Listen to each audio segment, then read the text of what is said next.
They look just like his children, the nanny said to the Mafia boss. And everything changed in seconds. When Trent Ashford, the most powerful and feared man in all of New England, saw his twin children sitting on the filthy sidewalk of the worst neighborhood in South Boston, his legs buckled and his heart stopped beating for 1 full second. But what the nanny said next, pointing at the children with her hand holding the yellow gloves, destroyed him completely. Those words would change his life forever. They would expose the true face of the woman he trusted most, the woman he was about to marry. The woman everyone admired, everyone envied, but no one knew that behind that perfect smile hid a secret so terrifying it could bring an empire to its knees. And the nanny, the only person brave enough to open her mouth, knew that the moment she spoke the truth, her life would never be the same. But let's go back 3 hours earlier, when it all began with a single cry in a dark alley. What happened next will shake you to your core. Stay with me until the very end. If this story already has your heart pounding, smash that like button, share it with someone who needs to hear it, and subscribe so you never miss a story like this. Now, let's continue. The afternoon was fading out over the Boston sky as Jessamine Whitmore walked through the weathered streets of the South End. It was her day off, the only day of the week she didn't have to wear the nanny's blue uniform, didn't have to scrub rooms larger than the apartment she'd once lived in, didn't have to lower her eyes and say sir to the most powerful man in all of New England. But instead of resting, her feet carried her back here, to the neighborhood where she'd grown up, where peeling brick walls were covered in graffiti and the stink of trash spilled from overflowing bins onto the sidewalk. The South End was a world completely different from the Beacon Hill mansion where she worked, a place where a single flower in the garden was probably cared for better than the people in this neighborhood. She'd left 5 years ago, swearing she'd never come back. But today, something pulled her in, a kind of instinct she couldn't explain. Jess was walking down the alley between Dawes and Harbor, her mind spinning with everything she'd witnessed for months inside the Ashford estate, when a sound made her stop short. Crying. Not ordinary crying. It was the heart-rending, desperate, terrified cry of a child who'd been abandoned. Jess felt the blood in her body turn to ice. She knew that cry. She'd heard it many times, echoing through the marble hallways of the Ashford mansion late at night. When no one thought anyone was listening, she turned her head to the left and saw them. 2 small children, a boy and a girl, curled up at the base of the gray concrete wall at the end of the alley. The red coat that must have been spotless this morning was now coated with dust and stained with grime. Tiny sneakers were caked with mud up to the ankles. The little girl clutched a worn, old stuffed rabbit to her chest, her eyes swollen, her lips trembling. The little boy sat in front of his sister, his shoulders braced, trying to use his small body as a shield, even though he himself was shaking from head to toe. Audrey and Knox, the daughter and son of her employer, the children of Trent Ashford, the man whose name alone was enough to make the whole city fall silent. Jess ran to them, her heart pounding so hard she thought her chest might split open. She dropped to her knees in front of the 2 little ones, not caring that her jeans were soaking up filthy water from the pavement. "Audrey, Knox, why are you here? Where's Miss Priscilla?" Knox looked at her with red-rimmed eyes, but he tried to keep his voice steady. "She said she was taking us to the park, but she left us here and drove away. She said she'd come back, but it's been so long and she hasn't come back." Jess felt anger flare up from her belly, burning hot like fire.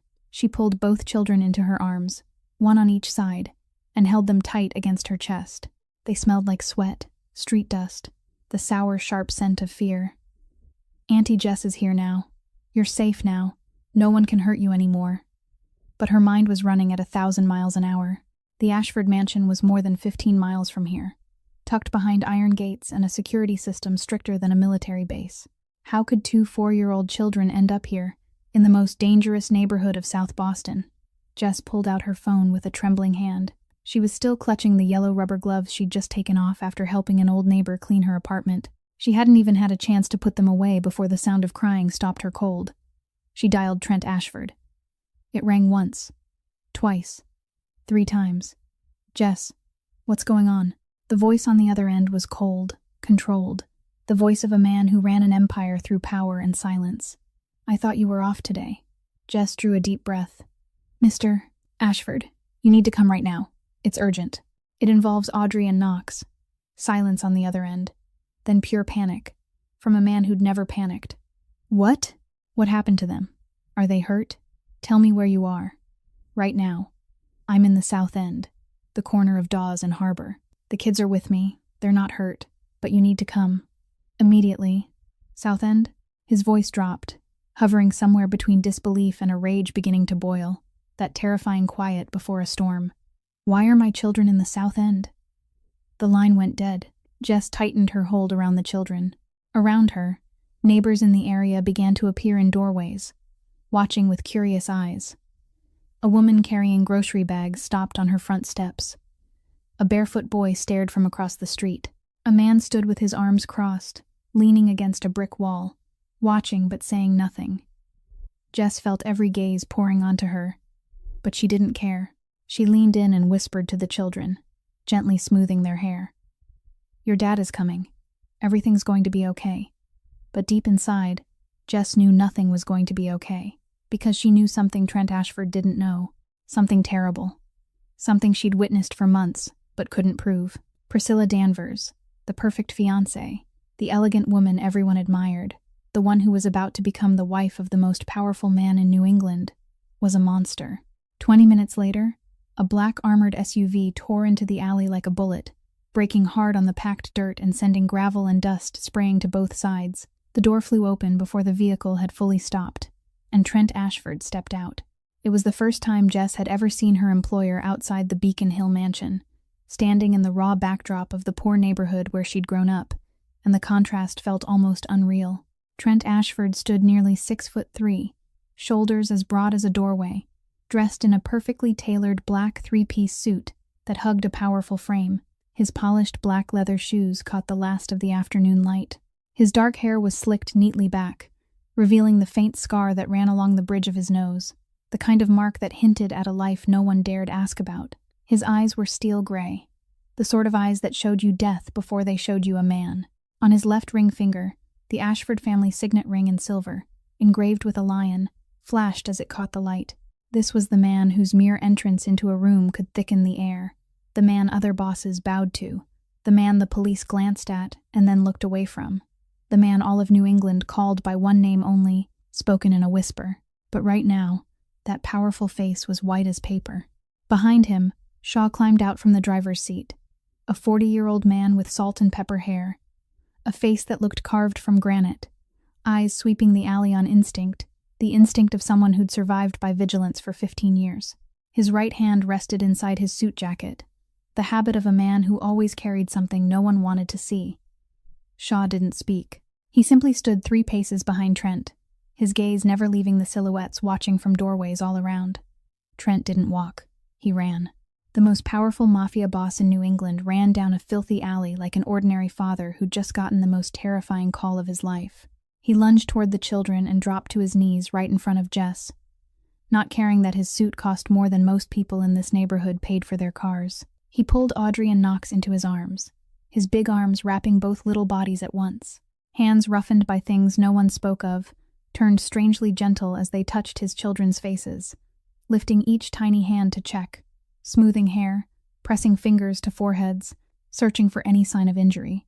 Audrey broke into louder sobs the moment she saw him, her small arms looping around his neck, the stuffed rabbit crushed between them. Knox burrowed under his father's arm, gripping the front of the suit jacket with both little fists, his body finally letting go of its rigid brace and shaking in waves. "Are you hurt? Did anyone touch you?" Trent's voice trembled, a voice Jess had never heard from this man in the 2 years she'd worked in the mansion. "Tell Daddy. Who did this?" Jess rose slowly, brushing dust from her knees. Her yellow rubber gloves, clutched in her hand, stood in stark contrast to the pristine black of his tailored suit as she gestured toward the children. She looked straight into her employer's eyes, her own blue-gray gaze steady, unafraid, even as she faced the man half the city feared. "Mr. Ashford, we need to talk. About Miss Priscilla." Trent lifted his head, his 2 children still clinging to his neck. His expression shifted from worry to confusion. "What does Priscilla have to do with this?" "She's at home. I left the meeting an hour ago and she was taking a nap in the bedroom." Jess shook her head slowly, each word clear and firm. "No, sir. She's not at home. She's the one who brought the kids here. She's the one who left them in this alley and drove away." Trent's face twisted, from confusion to disbelief, from disbelief to fury. That's impossible. What are you talking about? Priscilla loves the children. She'd never do something like that. Before Jess could answer, Knox lifted his head from his father's chest. His face was streaked with tears and ground in dust, but the dark eyes that looked exactly like his father's stared straight up, painfully serious for a 4-year-old. Daddy, Miss Priscilla said she was taking us to the park, but she drove us here, told us to sit and wait, and then she left. I'm telling the truth, Daddy. Trent looked at his son. Then he looked at Audrey. The little girl nodded again and again, her eyes still red, her lips pressed tight. The air in the alley thickened like concrete. Time stopped moving. Jess could hear her own heart beating, Trent's heavy breathing, the wind skimming through scraps of trash on the ground. Shaw stood behind them, the cold, sharp gaze narrowing to slits, his hand inside his suit jacket tightening, not because of any danger in front of them, but because he'd just heard something his instincts had suspected for a long time. And in that exact moment, when the silence grew so heavy it nearly strangled, the sound of an engine rolled in from the mouth of the alley. A sleek white luxury sedan, so spotless it looked out of place in the dusty neighborhood, eased to a stop behind the black SUV. The car door opened, and Priscilla Danvers stepped out. Priscilla Danvers was a beautiful woman, and no one could deny it. 34, yet she looked 28.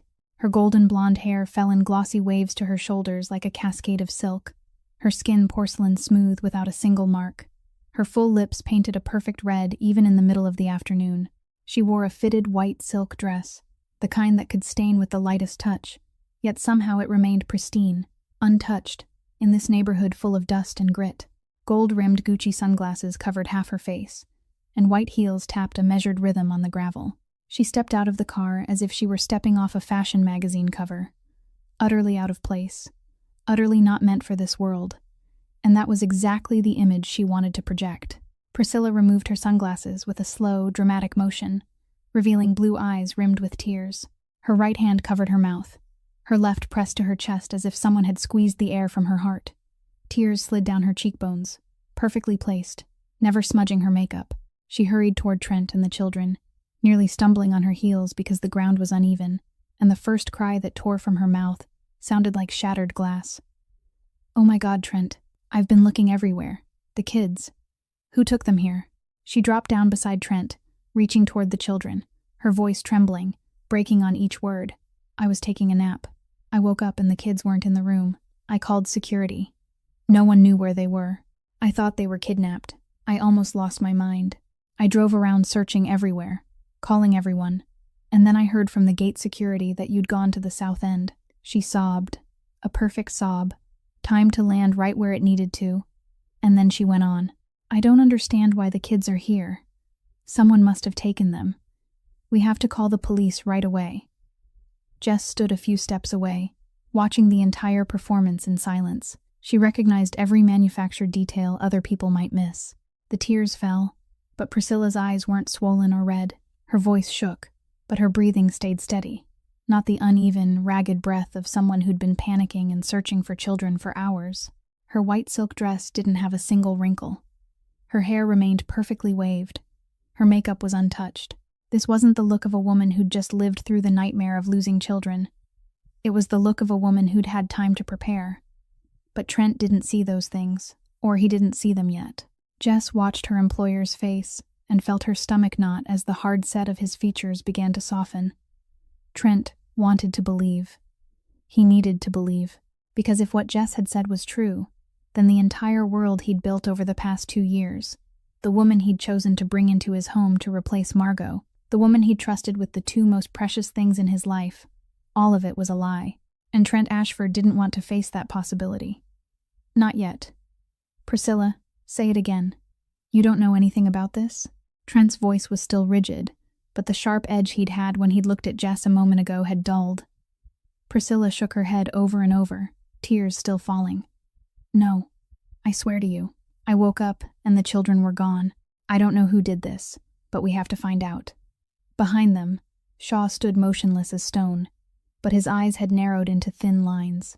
15 years at Trent Ashford's side had taught him how to spot a liar by the way they breathed, the way they looked, the way they placed their hands. And right now, every instinct in him was screaming that this woman was acting. But Shaw didn't speak. Not yet. He simply memorized it all. Every detail, every moment, the way he'd always done. And then Priscilla made a mistake. She reached both hands toward Audrey, her voice so sweet it was almost flawless. "Audrey, sweetheart, come to Mama Priscilla. Mama's been so worried about you." It happened in less than a second, but it changed everything. Audrey, the tiny little girl tucked into Jess's arms, saw Priscilla's hands reaching for her and reacted with pure instinct. She screamed, a sharp, piercing sound that tore the air open, and she burrowed deeper into Jess. Her small hands clamped onto Jess's shirt, as if her life depended on it. Her whole body caved inward, her face turned pale, her blue eyes, so like her late mother's, widened in terror. The stuffed rabbit was crushed between the girl's chest and Jess's stomach. Audrey didn't run to Priscilla. Audrey ran away from Priscilla. Knox reacted just as fast, clinging to his father's leg, shaking his head again and again, his face pressed into the black trouser leg of the suit. Not a single word, yet his body said everything. Jess held Audrey tighter, feeling the small frame shiver like a leaf. She looked up and met Trent's gaze, and she saw the moment everything changed inside those steel-gray eyes. The softness that had started to flicker there vanished. In its place came something colder, sharper, more dangerous. Trent Ashford had built an empire out of lies and violence. He'd sat across from hundreds of liars, men who swore loyalty and then put a knife in your back, men who cried and begged and then reached for a blade the second you turned away. He knew the smell of a lie. He knew its shape, its sound, the way it slid over the lips of someone you loved. And his 4-year-old daughter, a child who didn't know how to perform, who didn't know how to lie, a child who reacted with the most primitive instinct of a living creature in fear, had just given him an answer clearer than any evidence in the world. Trent rose slowly, lifting Knox onto one hip. He looked at Priscilla, and Priscilla, no matter how good her acting was, could feel something had shifted in the eyes of the man she thought she held in the palm of her hand. The reassuring smile she was about to form died on her lips, because the eyes staring at her now weren't the eyes of a lover, weren't the eyes of a fiancé. They were the eyes of a mafia boss, the eyes traitors saw the last time before their lives changed forever. Priscilla Danvers had just made the biggest mistake of her life, and she didn't even know it yet. Trent didn't say a single word to Priscilla in that alley. He simply carried the 2 children into the vehicle, ordered Shaw to drive back to the mansion, and told Jess to come with them. Priscilla tried to follow, her voice still sweet and soaked in tears, but Trent looked at her only once and said 2 short words, "Go home." It wasn't an invitation, it was an order, and the way he said it made Priscilla stop mid-step, the strained smile on her lips snuffing out like a candle in a gust. She got into her own car and drove off. But when Jess glanced into the rearview mirror, she saw Priscilla's eyes no longer held any tears. There was only cold calculation. 3 hours later, the Ashford mansion sank into silence. The children had been fed, bathed clean, and taken to bed on the 2nd floor. Audrey held the stuffed rabbit that had been washed clean, and Knox lay curled close beside his sister, still keeping his protective habit even in sleep. Jess tucked the blankets around them, closed the bedroom door gently, and then went down the staircase at her employer's summons. Trent Ashford's study sat at the end of the 1st floor hallway. Behind a heavy oak door no one in the mansion dared knock on without permission.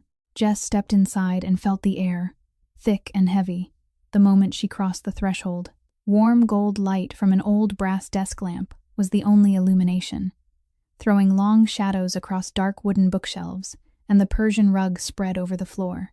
An opened bottle of whiskey sat on the oak desk beside a crystal tumbler filled 2/3 of the way, untouched. The scent of oak, leather, and hard liquor braided together into the room's signature smell, the smell of power. Trent sat behind the massive desk, his vest removed and draped over the chair back, the sleeves of his white shirt rolled to the elbows, the silver family ring flashing each time his fingers tapped lightly against the tabletop. He looked like the familiar boss, the man who sat behind wood and made decisions that changed other people's lives. But today, those eyes were rimmed with red, and Jess realized that in the time she'd been bathing the children, Trent Ashford had been sitting alone in this room, with thoughts tearing him apart from the inside. "Sate." His voice was low, exhausted, yet it still carried the authority that left no room for anything but obedience. Jess sat in the chair across from the desk. The yellow gloves, the symbol of her long shift, were now tucked away in her coat pocket. Her bare hands were laced together on her lap, steady and ready for the truth. Tell me everything. From the beginning. Don't leave anything out." Jess drew a deep breath and began. She didn't speak with panic or outrage. She spoke evenly, clearly, with the voice of someone who'd carried these things inside for far too long and had finally been given permission to set them down. "I started noticing about 3 months after Miss Priscilla moved in. At first it was small things that could be explained. I saw a bruise on Audrey's arm. When I asked, she said the little one fell on the stairs. The next week there was another bruise, this time on her shoulder. She said Audrey tripped on the playground. Kids fall. That's normal, I told myself. But the bruises kept appearing, and the explanation was always ready, always reasonable, always offered before I even finished asking." Jess paused for a moment, looking into Trent's eyes, and then continued. "Then I started noticing things that couldn't be explained away by falling downstairs. I saw the way Audrey would shrink whenever she heard high heels in the hallway. A 4-year-old doesn't know how to pretend that kind of fear, sir. That fear is real. Every time those shoes clicked, Audrey would stop playing, stop laughing, fold in on herself as small as she could get, as if she wanted to disappear." Trent didn't move. The whiskey glass in his hand didn't move either. "And Knox," Jess went on, her voice trembling slightly but holding steady. "Knox is only 4, but every time Miss Priscilla walked into a room, he would automatically stand up and move in front of his sister. No one taught him to do that. A 4-year-old learned on his own how to become a shield for his little sister. You tell me what would make a child do that." Jess swallowed and delivered the last piece, and I heard her threatening them through a closed door. I didn't catch every word, but I heard that voice. It wasn't the voice of a loving stepmother you see when you're home. It was a completely different voice. Silence. Silence stretched so long Jess could hear the wall clock behind her ticking, could hear the night wind whispering outside the window, could hear the old house settling into the dark. Trent didn't cry. He didn't shout. He didn't slam a fist on the desk. He sat perfectly still, gripping the whiskey glass so hard his knuckles turned white, his eyes fixed on some invisible point in front of him. It was the most terrifying silence Jess had ever witnessed. The silence of a storm coiling inside a man, but not yet finding a way out. The silence of someone holding back something more dangerous than any bomb. Finally, Trent spoke, his voice so low it was almost a whisper. "Why didn't you tell me sooner?" Jess had prepared for that question. She'd asked herself the same thing for hundreds of nights, lying on her bed in the nanny's room on the 3rd floor, staring at the ceiling and tearing herself apart. Because she's your fiancé. Because you love her. Because every time you come home, she becomes a different person, perfect, and you look at her like a man who believes he's found happiness a second time. And I'm just the nanny. I'm the help with yellow gloves. Who would believe me over the perfect woman the whole world admires? Trent looked at her. In those eyes, Jess saw something she'd never seen there before. Not anger, not suspicion, pain. The pain of a father who'd just realized he'd failed at the most sacred duty of all, protecting his children. He didn't say anything else. He simply sat there, unmoving, his hand still wrapped around the whiskey he hadn't taken a single sip of, staring into empty space as if he were replaying every moment of the past 2 years and asking himself how many signs he'd missed, how many cries in the night, how many times Audrey had flinched without him ever knowing.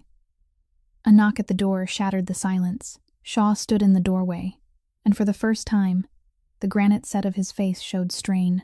"Boss, you need to come down to the security room. I reviewed all the cameras again. You need to see this." The security room was in the basement of the Ashford mansion, a room Jess had never been allowed to set foot in during the 2 years she'd worked here. She went down the concrete stairs behind Trent and Shaw, the cold fluorescent lights replacing completely the warm golden glow of the study above. The room was larger than she'd imagined.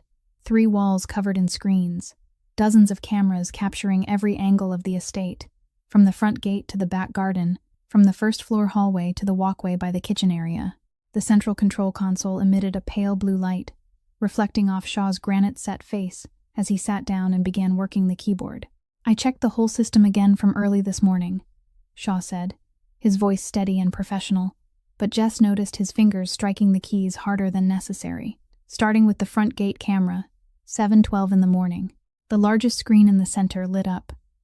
The footage was clear and sharp.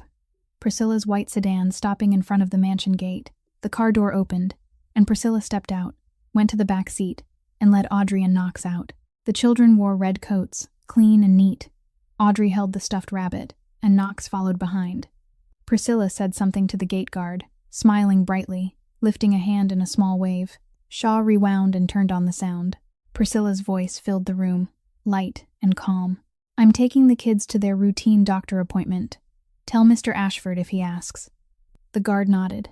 The gate opened, and the car rolled out. Shaw switched to the next camera, the one mounted on the drive as it left the Beacon Hill area. The white sedan turned left at the first intersection. Shaw pointed at the screen. "The children's pediatric clinic is north. You turn right." She turned left, heading south, heading toward the south end. She didn't stop at any clinic along the way. Shaw clicked again, and the screen changed to footage from the dash camera inside the vehicle, the one Trent had demanded installed in every family car for security reasons. Jess watched Priscilla drive in silence, her face blank, no worry, no urgency, perfectly calm, as if she were running errands. In the back, Audrey and Knox sat quietly in their car seats, eyes turned toward the window.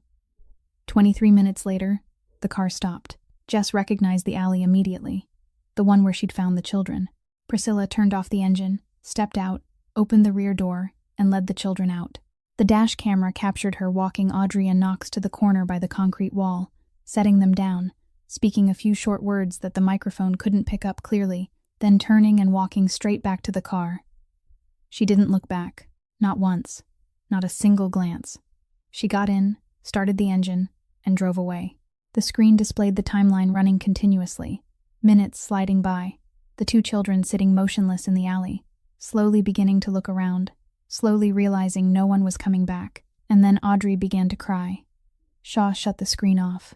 The room fell into silence, broken only by the soft hum of electronics. Jess looked at Trent. He'd stood motionless through the entire viewing, arms hanging at his sides, eyes fixed on the screen even after it had gone black. Then he pushed off the console and straightened, slowly, with control. He didn't shout, he didn't smash anything.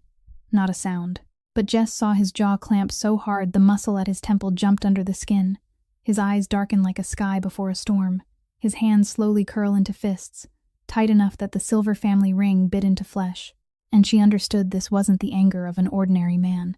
This was the anger of Trent Ashford, the kind people spoke of in whispers, the kind that didn't need shouting because its silence alone could choke a room. Shaw, a single word, his voice so low it was almost a growl rising from deep in his chest. "Find her. Bring her here. Right now." Shaw stayed still, not obeying immediately, something Jess had never seen this bodyguard do.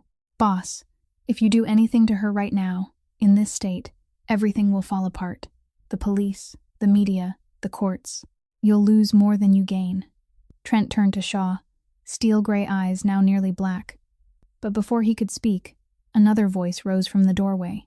Jess didn't know where her courage came from, but she stepped forward and spoke, her voice steadier than it had been at any point today. "Don't confront her yet." Trent turned to her, his gaze sharp as a blade. Jess didn't back down. "My younger brother is a criminal defense attorney. He's good. Very good. If you want Priscilla Danvers to truly pay, not for one night, not for 1 week, but for the rest of her life, then do it the right way. Let the law crush her." Silence. Trent looked at Jess, looked for a long time, and Jess could see the battle behind those eyes. The instincts of a mafia boss wanted to handle this the way he'd handled everything for 20 years. But somewhere behind the fury was the image of 2 children asleep on the second floor. 2 children who needed their father at home, not in a prison cell or on the front page of the newspaper. Finally, Trent nodded, a reluctant, heavy nod, as if every inch of motion ran straight against his nature. "Call your brother." Then he paused, his voice dropping another notch, until it was nearly just breath. "But if the law fails, I'll handle it my way." Barrett Whitmore arrived at the Ashford mansion at 11 o'clock at night. Jess met her younger brother at the main gate, where 2 guards checked his identification and ran security more thoroughly than usual, clearly under orders from Shaw that tonight there would be no exceptions for anyone. Barrett entered the mansion with the calm of a man used to high-tension rooms, 30, lean, sharp, wearing a navy suit without a single crease even though it was nearly midnight. He carried a brown leather briefcase packed with documents. His face resembled Jess in the blue-gray eyes and the straight bridge of the nose. But he also had a harder jaw and the cool, unwavering look of a criminal defense attorney, a man accustomed to facing the most dangerous people in the city without blinking. When he stepped into the study and saw Trent Ashford seated behind the oak desk, Barrett didn't act afraid, and he didn't try to impress. He simply nodded, took the chair across from him, set the briefcase on his lap, and unlatched it. Shaw stood by the door with his arms folded, eyes sweeping up and down the young lawyer with an appraisal he didn't bother to hide. Lawyer. I don't like lawyers. Barrett didn't look up, still pulling papers from the briefcase. I don't like armed bodyguards either. But today we're on the same side. Shaw raised an eyebrow, gave a soft snort, but Jess saw the corner of his mouth lift by a millimeter. That was probably the closest thing to respect Shaw ever gave an outsider. Trent didn't waste time on greetings. He slid the laptop toward Barrett, the screen still paused on the dashcam image Shaw had pulled from the security room. Watch. Then tell me what you can do with this. Barrett watched the entire video in silence, eyes fixed on the screen, occasionally rewinding a section, pausing on specific frames, jotting quick notes into a small notebook. When he finished, he closed the laptop and looked Trent straight in the eye. What I just saw is enough to charge intentional child abandonment under Massachusetts state law. She could be looking at prison time. But, Barrett lifted one finger, if we stop there, she'll hire a strong attorney, cry in front of a jury, tell a heartbreaking story about the pressure of being a stepmother, and she might walk away with a suspended sentence or probation. If we want to make sure she never walks out of prison, we need to prove this wasn't a single act, but a pattern of systematic abuse. Trent opened his mouth as if to say something, but Shaw stepped forward and cut in, his voice low and even. I've got what you need. The room turned toward the bodyguard. Shaw pulled a small USB drive from his inner pocket and set it on the desk. I've served boss for 15 years. I know when someone is hiding a knife behind their back. She hides it well. I'll give her that. But not better than me. Shaw looked at Trent. No apology in his eyes. No justification. Only the clean tone of a report. I started watching her 3 weeks ago, when my instincts began screaming that something was wrong. Not on boss's orders. I decided on my own, because my job is to protect this family, even from threats the family can't see. Trent looked at Shaw without speaking, but a short nod gave him permission to continue. Shaw opened the USB on the laptop, and a series of images appeared. Priscilla Danvers walking into the lobby of a high-end hotel in Back Bay, not once but many times, on different days and at different hours, but always when Trent was away for work, and the man waiting for her at the bar each time was the same man. Shaw zoomed in. Kendrick Hale. Jess heard Trent's breathing change, heavier, slower, the breath of a predator right before it lunges. Kendrick Hale. The name carried a weight Jess didn't fully understand, but she recognized instantly, from the reaction on both Trent's face and Shaw's, that this was no ordinary man. Barrett glanced at Jess, a question in his eyes. Jess explained briefly to her brother. Kendrick Hale is Mr. Ashford's biggest rival. They control different territories, but they've had conflict for years. Barrett nodded slowly, wrote another note, then looked up. That changes the entire nature of this case. If she has a relationship with your rival, this isn't just a bad stepmother situation anymore. This could be an organized scheme. And then Jess said the thing she'd been holding inside for months, the thing she'd never dared to speak because she was afraid it sounded too insane, too horrific to believe. I want to add one more thing. About Margot. The name of Trent's late wife dropped into the room like a stone thrown into still water. Trent lifted his head, the steel-gray eyes sharpening suddenly. Jess swallowed, but she didn't stop. Mrs. Margot died 2 years ago from liver failure. The doctors said it was medical, unknown cause. But I've always felt something wasn't right. Priscilla came into Mr. Ashford's life about 3 months before Margot started showing symptoms. 3 months.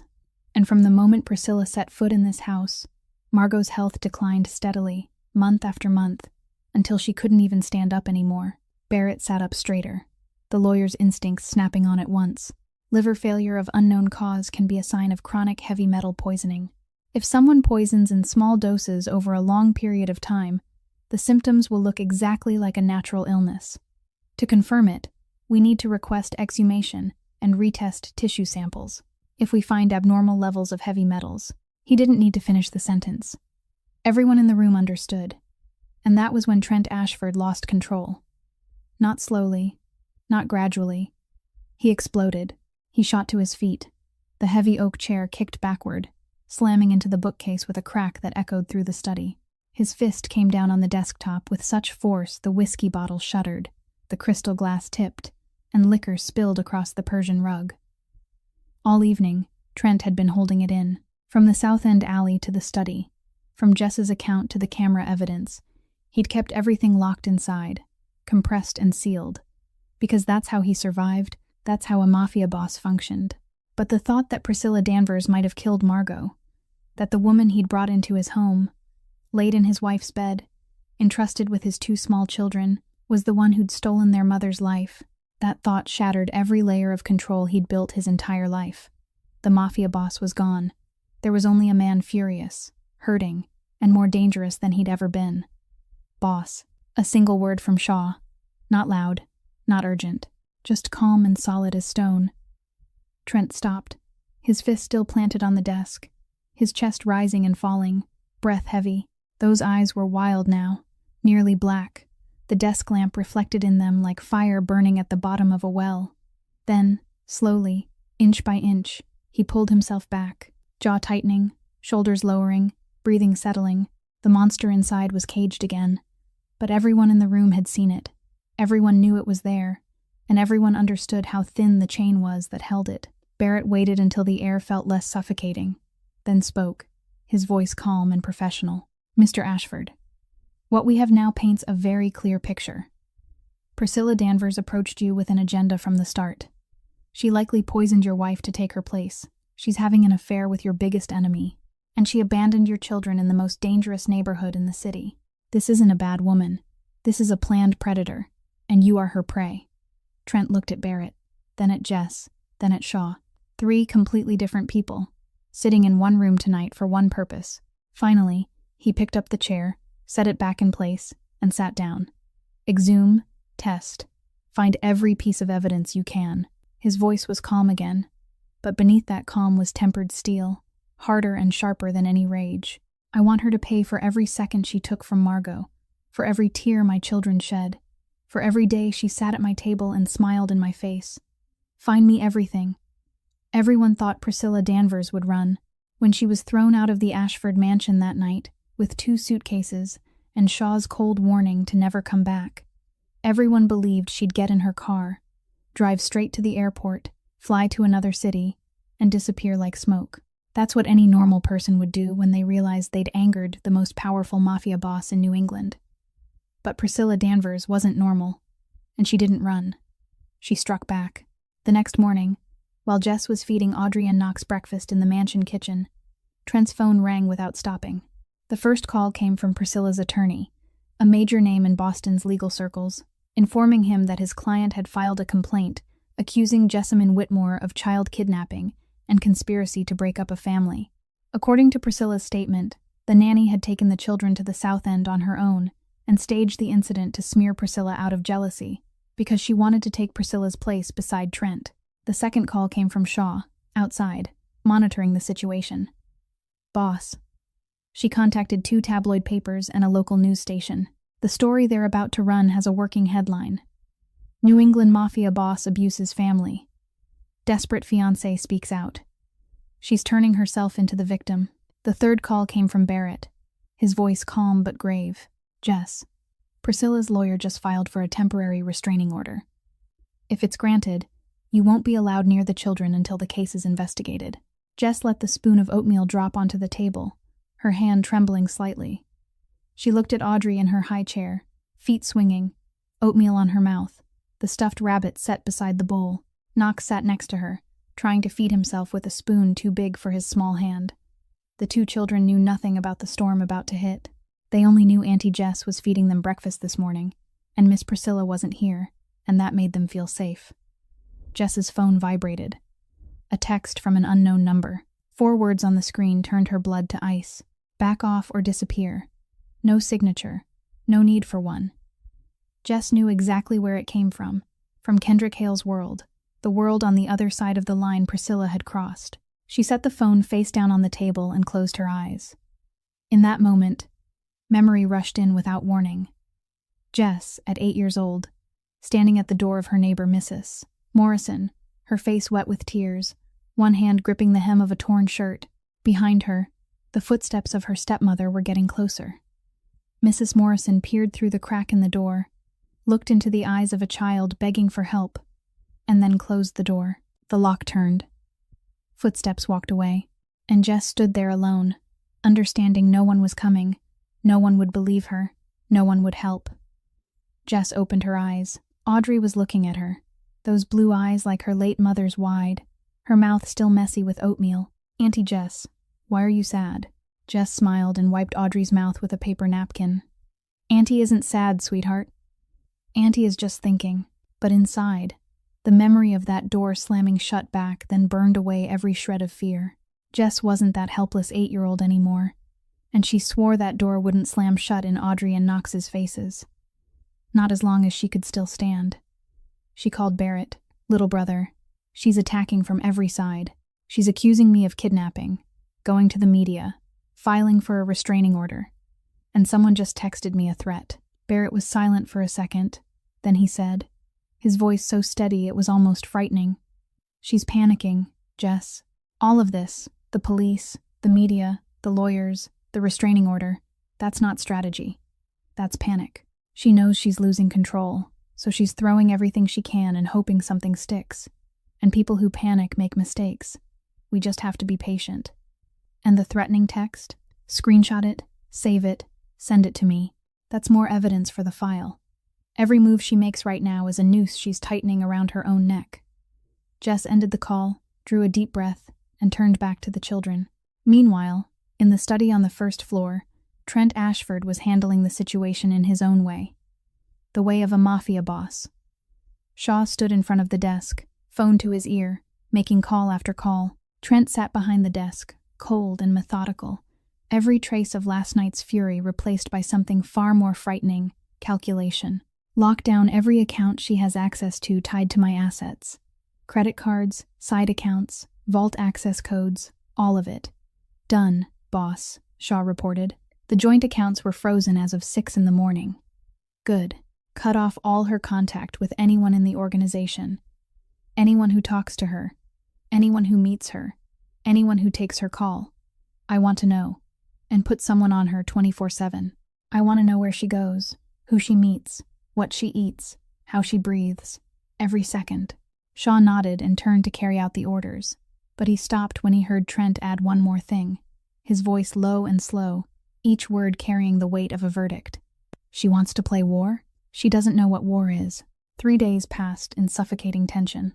Barrett worked without stopping to secure an order to exhume Margot's body, coordinate with the medical examiner, and prepare filings to counter every accusation Priscilla's attorney had submitted to the court.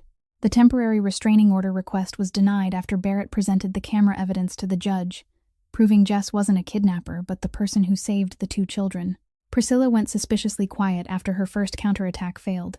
No calls, no lawyers showing up, no more articles being published. Shaw said an enemy's silence was more dangerous than their shouting, and he was right.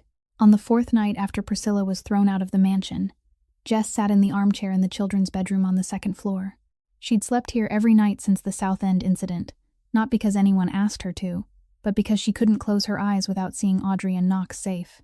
The room lay under the pale blue glow of a star-shaped nightlight on the ceiling, casting tiny points of light across the walls like a pocket sky. Audrey slept curled up on her bed, the stuffed rabbit pressed to her chest, breathing steady and peaceful. Knox slept in the bed beside hers, one arm relaxed outside the edge of the blanket, his tiny face finally unclenched in sleep after days of strain. Jess looked at them and felt something rise in her chest that was both painful and warm. The wall clock read 2:17 in the morning when the security siren tore through the stillness. It wasn't the ordinary alarm Jess had heard a few times during routine system tests. This was different, sharper, more urgent. The kind of alarm Shaw had explained only activated when there was a real breach into Level 1 security. Audrey jolted awake, eyes wide with fear. Knox shot upright in bed. Jess moved instantly. Instinct faster than thought. She pulled both children into her arms, dropped into the corner of the room farthest from the window, and used her body as a shield. "It's okay," she whispered, her voice calm even though her heart was hammering so hard it almost cracked her ribs. "Dad is handling it. We stay right here, okay?" Footsteps ran in the hallway, Shaw's voice barking orders to the security team, doors slamming. Then Trent's voice rang out from downstairs, clear and razor cold. Lock everything down. No one out, no one in. Check every floor. 15 minutes later, Shaw appeared in the children's doorway, breathing a little hard but his face still calm as stone. His eyes swept over Jess and the children, confirming they were safe. Then he spoke in short, clipped sentences. The intruder came in through the back garden, cut the fence at a blind spot between two cameras. Professional. Knew exactly where everything was placed. Security spotted him when he hit the second-layer motion sensor. Shaw paused, jaw tightening. He didn't enter the house. He came to the exterior wall of this wing, cut the camera line for the children's room, and planted a recording device inside the utility box outside the wall. Jess felt her stomach twist. Recording the children's room? For what? Shaw looked at her, then looked to Trent, who had appeared behind him in the doorway. To manufacture evidence. Record the kids crying, splice it with other audio, build a story that Mr. Ashford abuses his children. Bring it to court, push it to the media, destroy Boss's reputation from the inside. Trent stood in the doorway, hallway light throwing his shadow long behind him, his face lost in darkness, but Jess still saw those steel-gray eyes flash. He didn't ask who the intruder was. He didn't need to. Kendrick Hale. Priscilla. The answer was already woven into every clue that had led to tonight. Shaw confirmed it. Our guys caught him at the far end of the garden. He had fake papers, but the tattoo on his wrist is the Hale crew symbol. Trent nodded slowly, and Jess watched the shift on his face as the final piece dropped into place.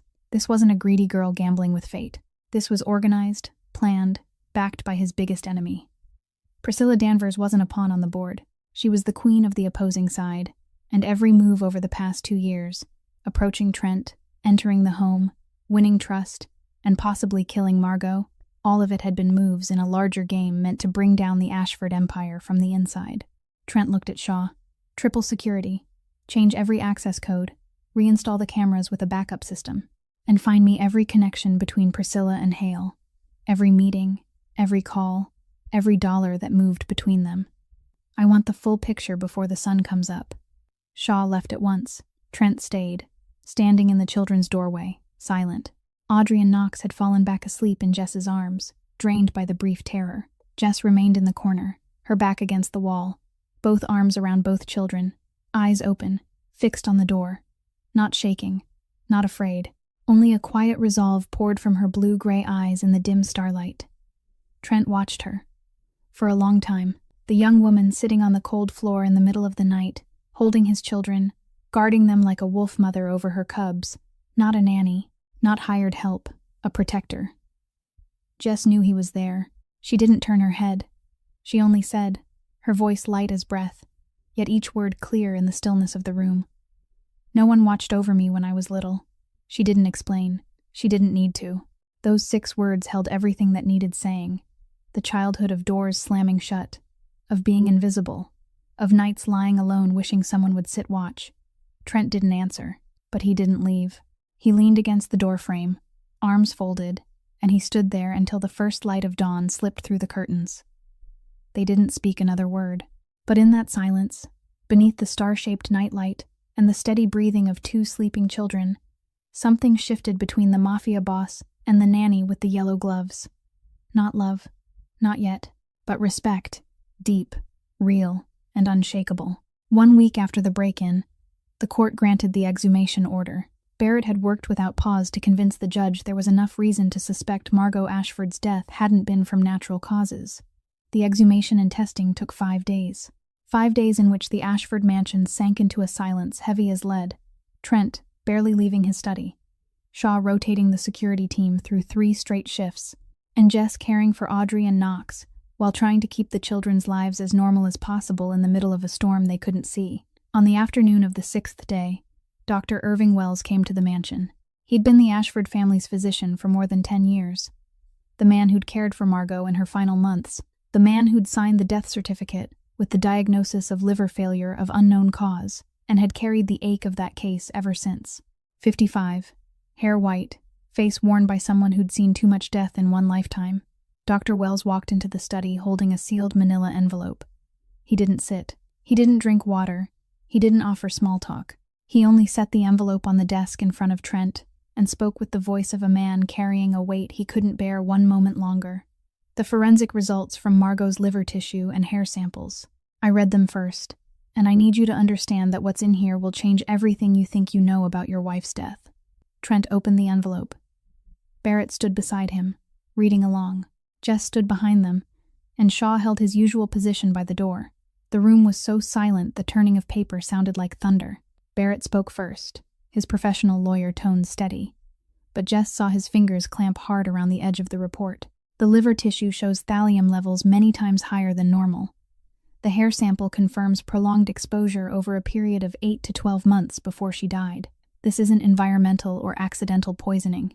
The distribution pattern in the hair indicates the dose was administered regularly, controlled, cyclical. This was intentional chronic poisoning.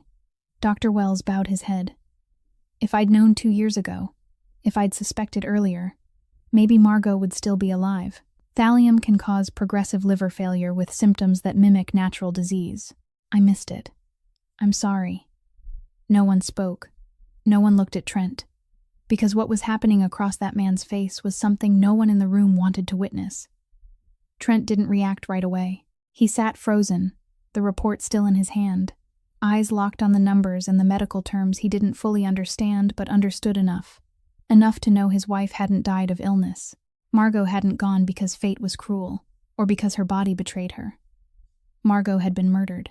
Day by day, week by week, month by month, poison had been put into her body by the hand of someone who sat at her table, slept under her roof, smiled at her every morning, and slowly walked her into death. And when Margot fell, when the earth covered the coffin, the killer stepped straight into her bed, took her place, and held 2 motherless children with hands that still carried poison. The paper slipped from Trent's fingers. He sank into the chair slowly, not sitting so much as collapsing, his body losing the strength it always seemed to hold. His broad shoulders folded inward, his head bowed, and then Jess saw something she never thought she'd see on the face of the most powerful mafia boss in New England. Tears. Not a flood, just 2 drops sliding down his cheek, slow and silent, as if they had to fight everything inside him just to exist. His lips parted and only one word escaped, trembling, breaking, holding 2 years of longing and a pain that had just multiplied 1,000 times over. Margot.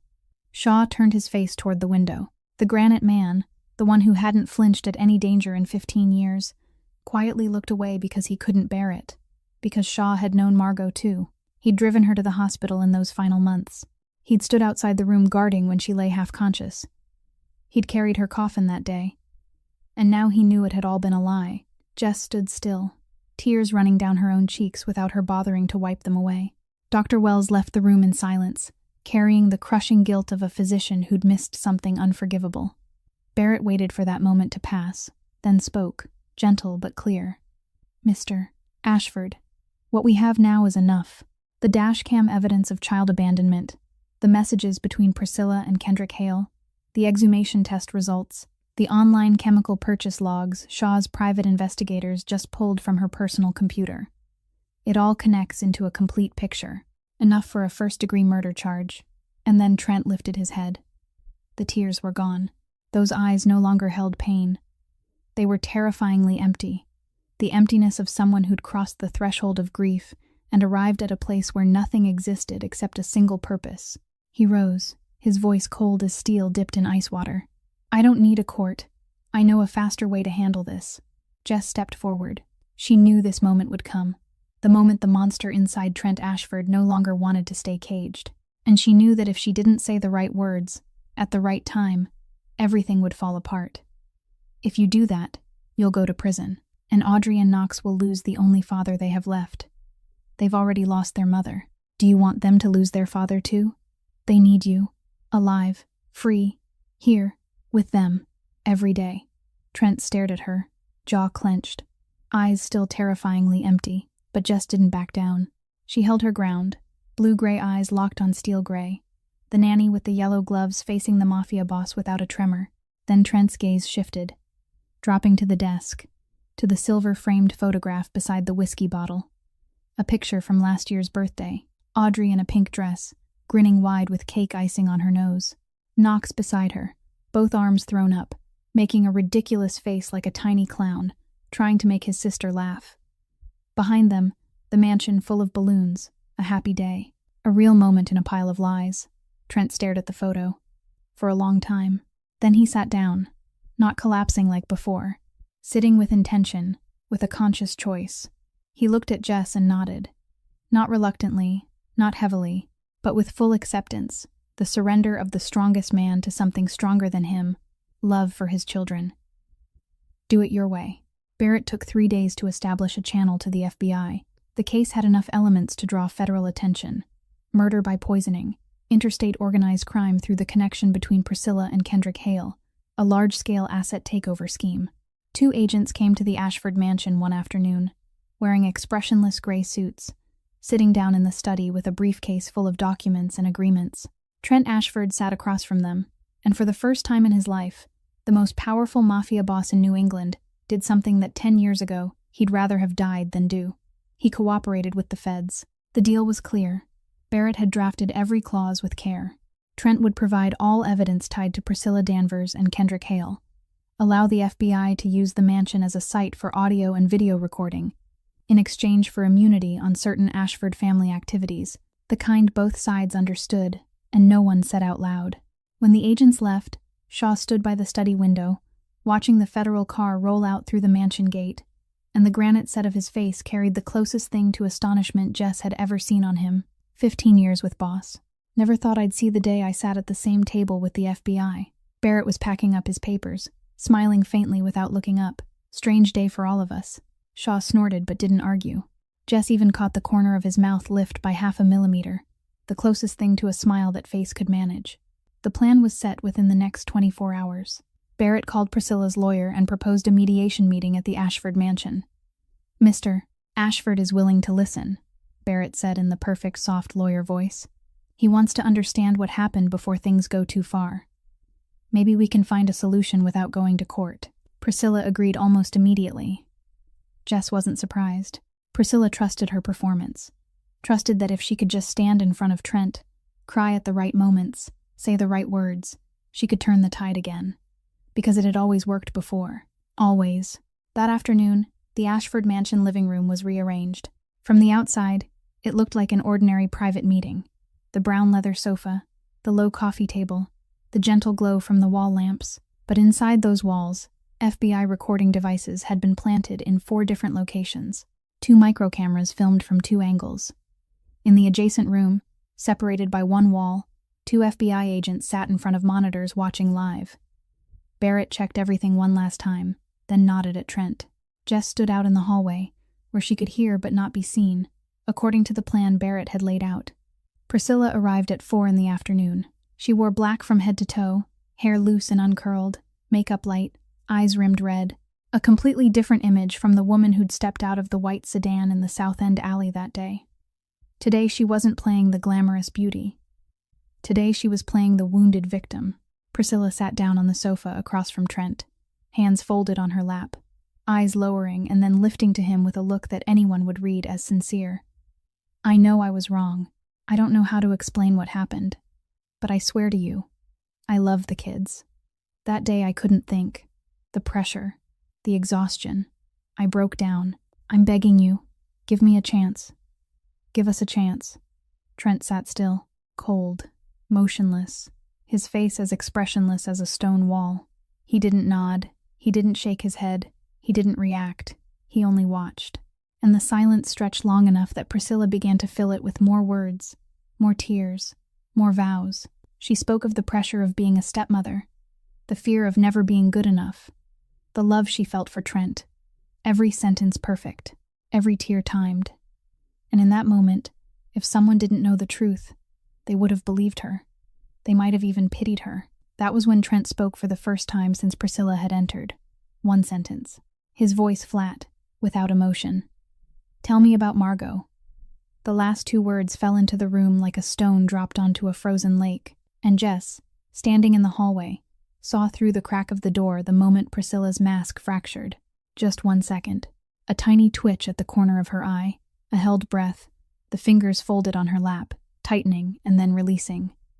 1 second, but enough. Margot? Priscilla repeated, her voice still sweet but pitched half a note higher. I don't understand.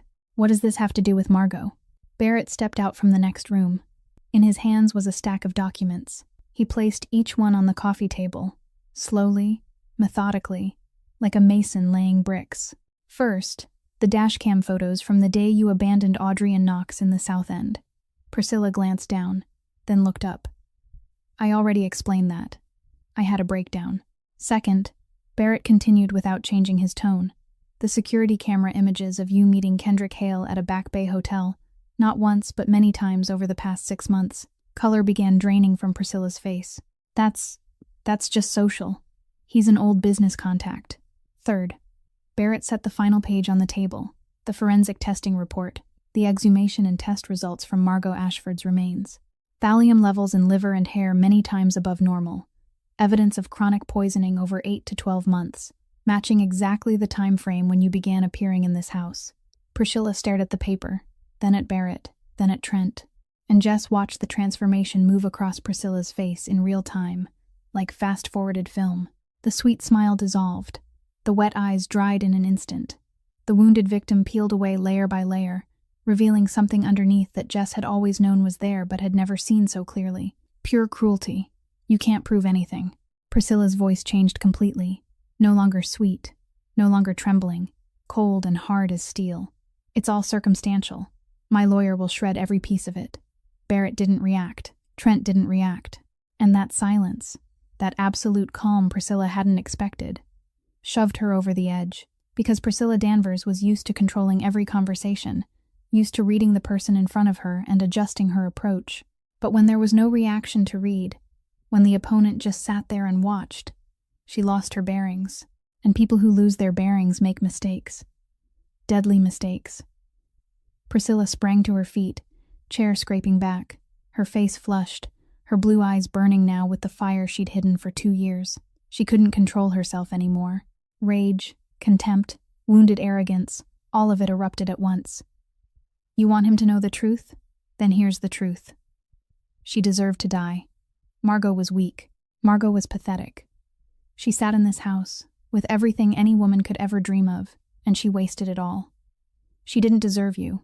She didn't deserve this house. She didn't deserve anything you have. Priscilla's voice filled the Ashford Mansion living room.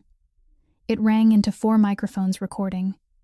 It rang into 2 cameras filming. It carried through the wall to 2 FBI agents sitting motionless, mouths parted in disbelief.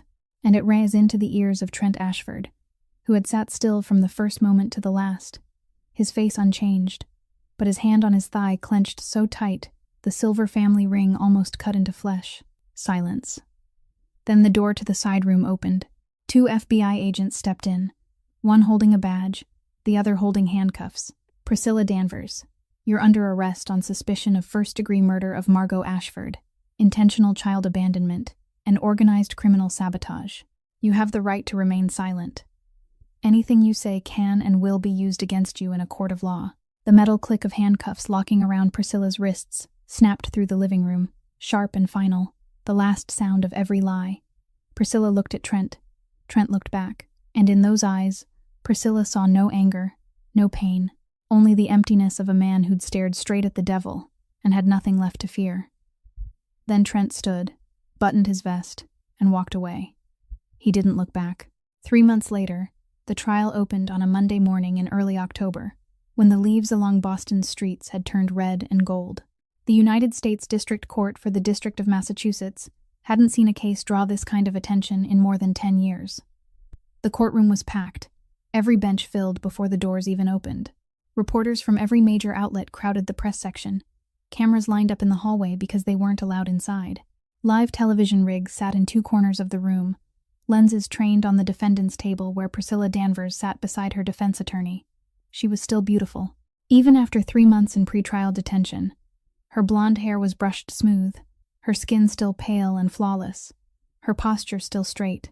She wore a simple light gray outfit chosen by her lawyer, tasteful enough to win sympathy, modest enough not to offend the jury. But one thing had changed completely. Her eyes, those blue eyes that once knew how to summon tears on cue, knew how to sparkle when she needed to persuade, were ice cold now. Priscilla wasn't acting anymore. Maybe she knew it was too late to act. Or maybe 3 months in, a cell had stripped every mask away until only what lay beneath remained. Whatever the reason, the woman in court today was the real Priscilla Danvers. No makeup, no tears, no script, and she was far more frightening than the fake version.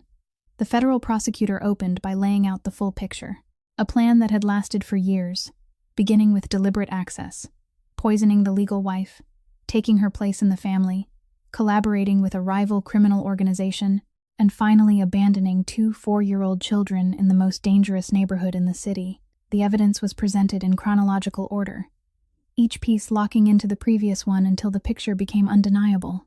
Video from the Ashford Mansion cameras played on the large screen, Priscilla leading the children to the car at 7 in the morning, telling the gate guard they were going to the doctor. Dashcam footage played next, the white sedan driving straight to the south end, stopping in the alley, Priscilla leading Audrey and Knox out, setting them down by the wall, then turning and walking away without looking back. The courtroom went so quiet when the video ended it felt as if air itself had stopped. A female juror in the front row lifted a hand to her mouth. Next came the forensic results from the exhumation of Margot Ashford. Dr. Wells took the witness stand, his voice heavy as he explained that Margot's liver tissue and hair samples contained unusually high thallium levels, consistent with chronic poisoning over 8 to 12 months. He confirmed Margot's liver failure symptoms were fully consistent with thallium toxicity, and that he hadn't recognized it during treatment because thallium is extremely difficult to detect in routine testing. Then came the messages. Hundreds of texts between Priscilla and Kendrick Hale were displayed. Conversations about money, about plans, about the future after the Ashford empire fell. There was no mention of love, no concern for the children, only numbers, cold calculations, and one line from Priscilla to Kendrick that the prosecutor read aloud to the court. Just be patient a little longer. When everything belongs to me, it will belong to us. The online chemical purchase logs from Priscilla's personal computer were presented next. Search and order history for thallium sulfate from an industrial chemical supplier, under an alias, but shipped to an address Shaw had confirmed was Priscilla's private apartment before she moved into the mansion. Shaw took the witness stand afterward, the granite set of his face without a flicker of expression, his tone as even as a weather report, but every detail he provided was a blade cutting into the defense attorney's line. The results of monitoring Priscilla for weeks, images of her meeting Kendrick Hale at the hotel, notes on time and location, confirmation of the Hale symbol tattoo on the intruder's wrist the night the mansion was breached. Then it was Jess's turn. When the name Jessamine Whitmore was called, the courtroom went so still you could hear a reporter's pen touch paper. Jess rose from the witness benches, walked to the stand, placed her hand on the Bible, and swore the oath. She wore a simple white blouse and black slacks, dark brown hair tied neatly back, no makeup. Her hands on the edge of the stand were steady, not trembling. She looked straight at the jury and began to speak. I worked as the Ashford family's nanny for 2 years. My job was to care for Audrey and Knox, make sure they ate on time, slept on schedule, were loved and safe. And in those 2 years, I saw things no one else saw. Her voice was clear, calm, not exaggerated, not theatrical. I saw fear in their eyes every time she walked into a room. Not ordinary childhood fear. The kind of fear that makes a 4-year-old stop breathing, stop moving, fold in as small as they can, and pray to become invisible. I watched a 4-year-old boy teach himself to step in front of his sister every time he heard high heels in the hallway. No one taught him that. He understood on his own that he had to become a shield. 4 years old. No child in this world should have to learn that lesson at 4. Jess paused, drew a breath, then continued. Someone asked me why I risked everything for 2 children who weren't mine. Why I didn't stay silent, pretend I didn't see, take my paycheck and leave to find another job. The answer is simple. Because when I was little, I was the invisible child. I know what it feels like to stand in front of a door that slams shut and understand no one is coming. I know what it feels like to look around and see only adults turning their faces away. I looked into Audrey's eyes and I saw myself, the child who once believed no one in this world cared, that I wasn't worth protecting. Jess's voice trembled slightly, but it didn't break. She looked straight at the jury, one person at a time, and I decided Audrey and Knox weren't going to grow up with that memory. That when they looked back on their childhood, they'd remember someone stood up, someone believed them, someone didn't look away. The courtroom went quiet, not an empty quiet, the quiet of hundreds of people feeling something together, pain and hope braided into one. The female juror in the front row was crying. A reporter stopped writing, pen frozen mid-page, and Trent Ashford sat in the first row, both hands gripping his knees so hard his knuckles had gone pale, eyes wet. The most powerful mafia boss in New England, the man the whole city feared, sat there and cried. Not hiding, not ashamed, not turning away, because the nanny with the yellow gloves had just said out loud to the entire world what he'd failed at, that his children needed protection, and she, not him, was the one who'd done it. Trent Ashford's tears weren't the tears of weakness. They were tears of gratitude, of regret, and of a silent vow that from this moment on, he'd never let anyone have to stand up and protect his children in his place again. The jury left the courtroom to deliberate, and everyone began to wait. Priscilla's defense attorney told the media the jury would need at least a few days to review the enormous volume of evidence. Barrett made no comment, but he told Jess privately he hoped there would be a result within 24 hours. They were both wrong. The jury returned after 47 minutes. 47 minutes. The fastest in the history of the United States District Court for the District of Massachusetts in more than 20 years. When the judge announced the jury had reached a verdict, a ripple moved through the courtroom like electricity. Reporters sat up straight, pens ready. Priscilla's defense lawyer went pale, because anyone with experience knew a quick return from a jury meant only one thing. Priscilla stood when the judge ordered her to. Her back was still straight, her chin still lifted. But Jess sat close enough to see Priscilla's fingers gripping the edge of the table, knuckles white. The four-person rose, a middle-aged man with salt and pepper hair, wearing glasses, holding a sheet of paper. He cleared his throat, and the courtroom dropped into complete silence. On the charge of first-degree murder of Margot Ashford by chronic poisoning, the jury finds the defendant guilty. On the charge of intentional child abandonment endangering life, the jury finds the defendant guilty. On the charge of child abuse, the jury finds the defendant guilty. On the charge of organized sabotage conspiracy linked to an interstate criminal organization, the jury finds the defendant guilty. 4 times the word guilty echoed in the room, 4 hammer blows landing, 4 doors slamming shut in Priscilla Danvers's face. The judge banged the gavel for order as the noise rose, then pronounced sentence. Given the severity and the planned nature of these crimes, the court sentences the defendant, Priscilla Danvers, to life in prison without parole. And then Jess saw what happened on Priscilla's face. First came the color. Blood drained from her in an instant, skin white as paper, lips turning pale. Then came the sound.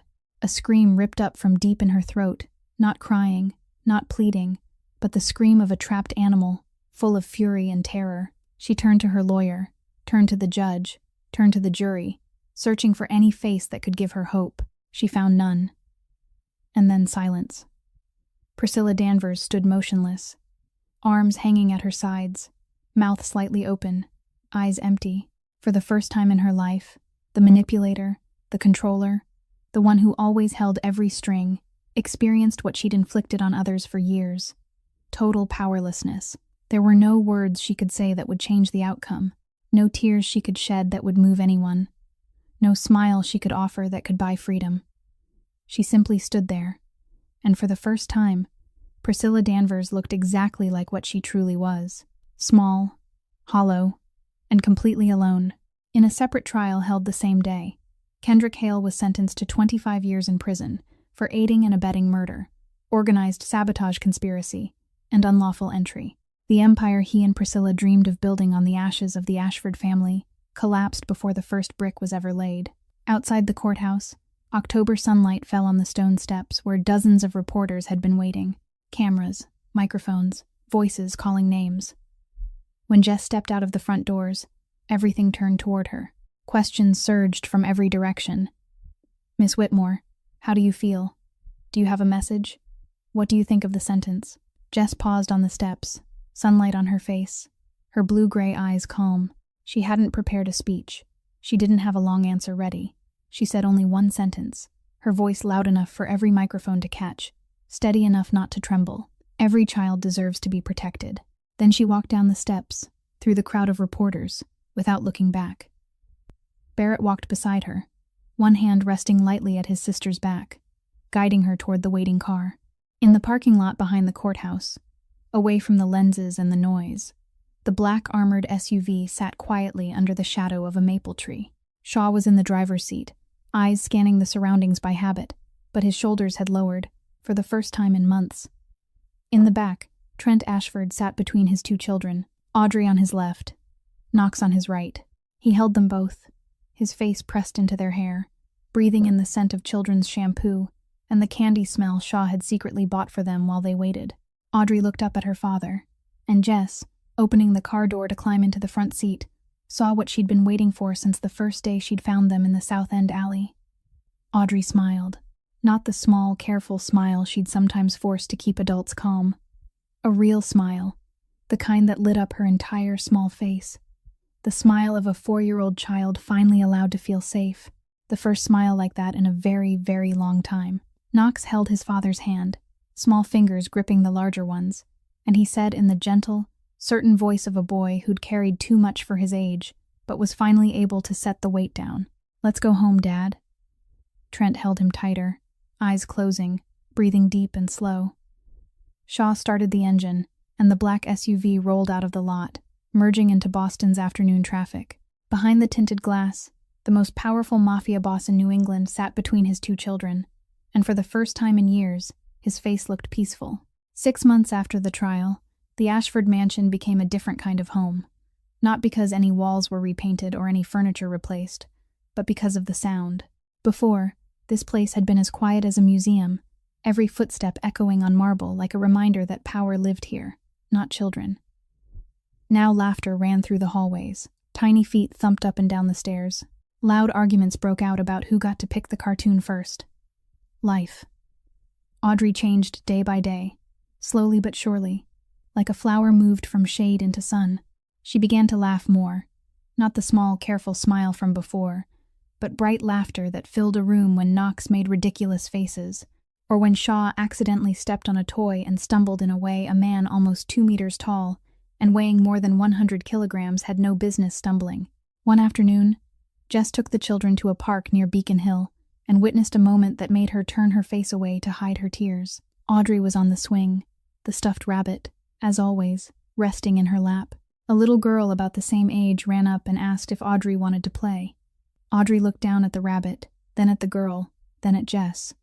Jess gave a small nod, and Audrey set the stuffed rabbit down on the stone bench beside Jess, then ran after her new friend. For the first time, she chose to let go of the rabbit, the shield she'd held tight for months like the only thing that could make her feel safe. Jess picked the rabbit up, set it on her own lap, and sat watching Audrey chase a stranger through the park, laughter ringing out. Knox was different too. He stopped bracing his shoulders every time an adult walked into a room. He stopped automatically moving in front of his sister. He stopped scanning with eyes too old for his face. Instead, he ran, climbed, got dirty, fought his sister over toys and then shared them, spilled juice on the floor and laughed out loud when Shaw stared at the puddle like he'd just witnessed a war crime. Knox was a normal 4-year-old child, for the first time in his life. And that was the greatest miracle of all. But the biggest change might have belonged to Trent. The mafia boss cut back on work, something Shaw said had never happened in 15 years.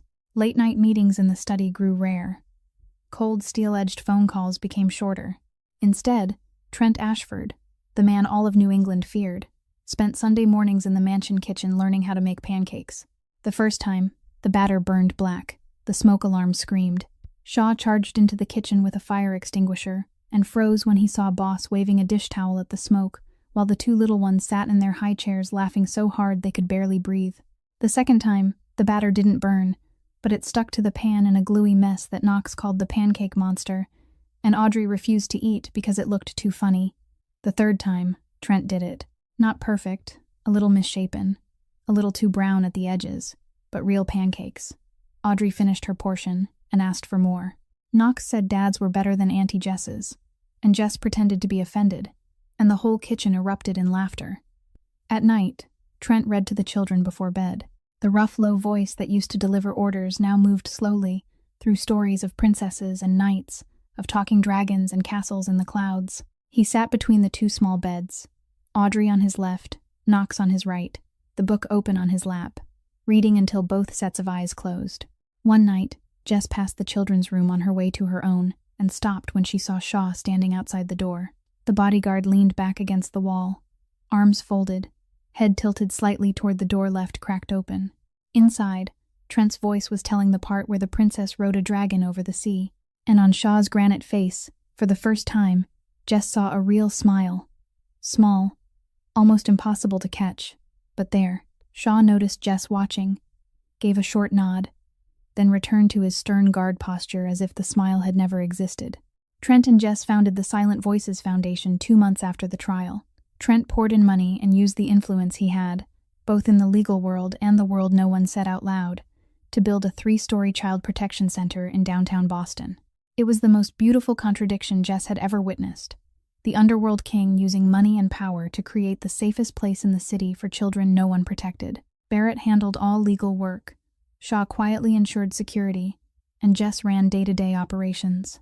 One late spring afternoon, Trent took the children to the cemetery. Jess went too, but she stayed a few steps back, giving the family space. Margot Ashford's grave lay beneath a broad oak, a white marble headstone carved with her name and 2 lines Trent had chosen after the trial. Beloved wife, eternal mother. Trent set a bouquet of white flowers on the grave. Knox knelt beside it, small fingers touching the cold stone. Mom, can you see me? His voice was gentle, not sad, only curious with the innocence of a child trying to understand an idea too large for his age. Trent rested a hand on his son's shoulder. Mom always sees you, son. Always. Audrey stood beside them, quiet for a moment, then did something that made everyone hold their breath. She knelt and placed the stuffed rabbit on the face of the grave, right beside the white flowers. The rabbit she'd clutched through so many months, through so many fearful nights, through so many tears. She left it there for a moment, small hand stroking the rabbit's ear, then picked it back up and pressed it to her chest. I'm letting Mom borrow it for a little bit, Audrey whispered, so she won't be scared alone. Trent turned his face away. Jess bit her lip. Knox took his sister's hand. On the walk back, while the children ran ahead on the cemetery's gravel path, Trent slowed until he was beside Jess. He didn't look at her, eyes still following the 2 small figures ahead, but his voice was softer than Jess had ever heard it. I believe Margot sent you to us. Jess shook her head slightly. I'm not an angel, Mr. Ashford. I'm just someone doing the right thing. Trent stopped, turned to look at her, and for the first time, Jess saw on the Mafia boss's face something close to peace. That's exactly what an angel would do. 1 year after the trial, the 3-story building in downtown Boston wore a new sign shining under the autumn sun. Silent Voices Foundation. Brass letters mounted on red brick, plain but solid, like the people who'd built it. The opening ceremony took place in the morning. The first-floor lobby packed with guests, social workers, lawyers, psychologists, reporters, and ordinary people who came because they'd heard the story and wanted to see with their own eyes where it had led. Trent stood near the back in his familiar black suit, Shaw beside him, Audrey and Knox seated in the front row with Barrett. Jess stepped up to the podium, not in a nanny uniform, not wearing yellow gloves. She wore a simple white blouse and black pants, dark brown hair tied back neatly, blue-gray eyes calm but bright as she looked out at the crowd. She didn't hold notes. She didn't need them. These words had lived inside her for a long time, waiting to be spoken. This foundation wasn't built with bricks and mortar. It was built with the cries of children no one heard, with the fear of mothers who didn't know where to run, with the silence of people who saw and looked away. This foundation exists for children without a voice, for those too afraid to speak, for those who think no one will believe them. Jess paused and looked straight into the crowd. We believe you, we hear you, and we will fight for you. Applause broke out, not polite ceremonial applause, but the kind that burst from the chest of people who'd just been touched by something real. Knox clapped the loudest, standing on his chair, and Audrey tugged his hand to sit down, but she was laughing too. After the ceremony, when the crowd began to disperse and the cleanup team was busy stacking chairs, Jess stood in the first-floor lobby talking with Barrett about next month's operations plan. She was mid-sentence when she noticed someone standing a few steps away, hesitating, afraid to come closer. A young woman, maybe 23 or 24, wearing an oversized, worn coat, hair tied up in a hurry, eyes shadowed from lack of sleep. Beside her was a little girl about 5, gripping the hem of her mother's coat, big eyes scanning the room with curiosity and fear mixed together. The woman looked at Jess, opened her mouth and closed it, then opened it again, as if she were fighting herself to say the first words. I don't know where to start. I heard about the foundation on the news and I thought, I don't know if we qualify, but we need. She didn't finish. She didn't have to. Jess saw everything in those eyes. Exhaustion, fear, and the tiny trembling spark of hope like a candle in the wind. The kind of hope one wrong word could snuff out. Jess stepped forward and gently took the woman's hand. You came to the right place, and you just did the bravest thing anyone can do. You asked for help. The woman broke down crying. The little girl looked up, confused, and Jess knelt to her eye level and smiled. Hi there, do you like orange juice? The little girl nodded. Jess took the child's hand with one hand, kept holding the mother's with the other, and led them inside. 5 years passed. The Silent Voices Foundation grew from a single 3-story building into a support network stretching across New England. More than 500 families received help. More than 200 children were removed from dangerous situations and protected. Audrey and Knox were 9 now, growing so fast Jess swore they got a few centimeters taller every week. After school, they often came to the foundation, doing homework in Jess's office, playing with other kids in the common area, sometimes helping hand out donated toys, with an intensity only children have when they believe they're doing the most important work in the world. Knox declared he was going to grow up and become a lawyer like Uncle Barrett.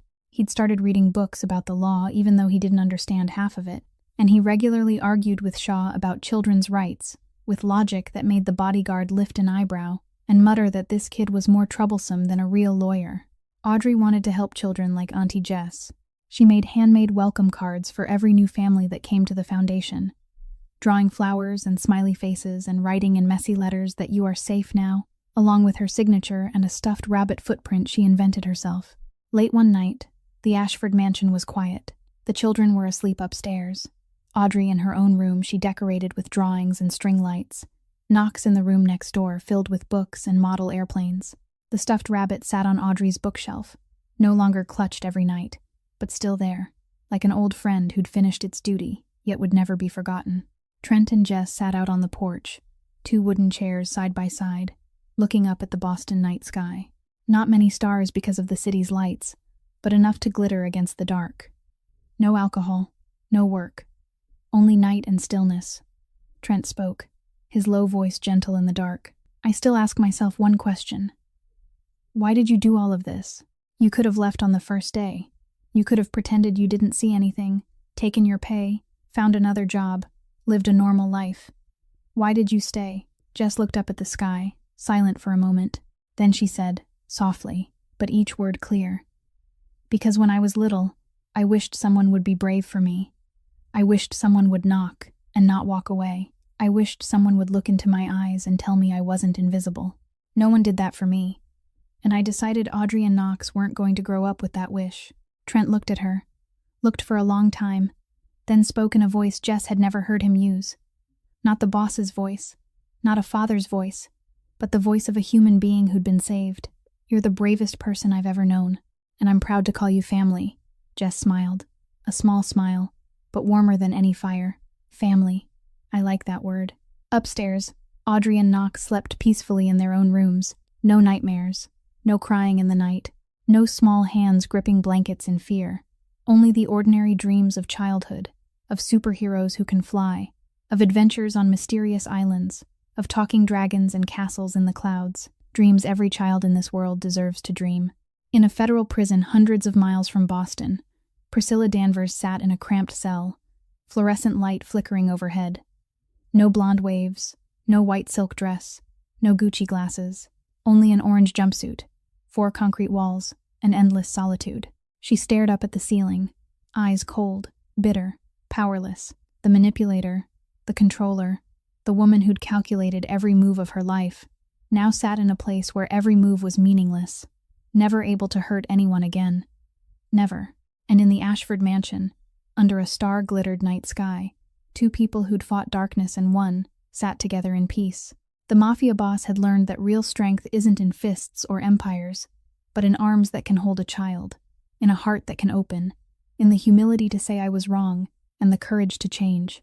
The nanny had proven that the most ordinary person can do the most extraordinary thing, as long as they don't look away when they see someone who needs help, because sometimes justice isn't only a sentence or a punishment. Justice is healing. It's protecting the innocent. It's having the courage to do what's right, even when the whole world tells you to stay silent.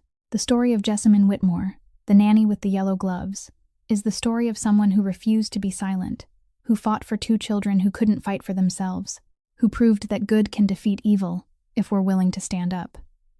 And it's also a story for you, for me, for all of us. Because in real life, all around us, there are always children who need to be heard, people who need to be believed, voices waiting to rise. The only question is whether we're willing to be the one who stands up.